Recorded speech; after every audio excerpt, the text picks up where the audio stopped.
Eh, Ha. ya. Sorry lambat. Ah. Kenapa cerita ni? Tak, macam gini cerita dia. Apa? Aku nak pinjam 500. Kau nak pinjam duit? Hmm. Oh, kau nak pinjam duit. Kau nak pinjam 500. Lah. Aku kalau kawan-kawan memang aku tolong.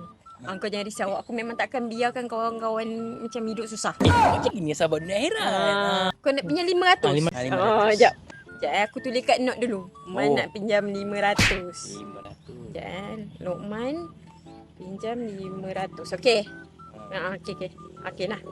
Mana? Ni. Oh, okey. Oh. Okey? Oh. Ni aku punya ni. Okey. Kau boleh. Okey, jap. Okey, 500. Ah. Terima kasih tau. Nanti apa-apa nanti aku ajak ngatain kau jangan busy pula. Kau dah lah selalu busy. Tak busy. Okey Man, terima kasih tau. Okey, sama-sama. Aku balik dulu. Okey. Terima kasih Kalau tolong member jangan cakap. Memang bagi kat aku je. Aku memang suka tolong kawan. Untung ada kau macam Farah ni. Dapat tolong member. Macam ni ya kawan. Baru dapat ada untung. Jap. Ada tinggal kosong ni. Nak beli apa Banyak nak beli.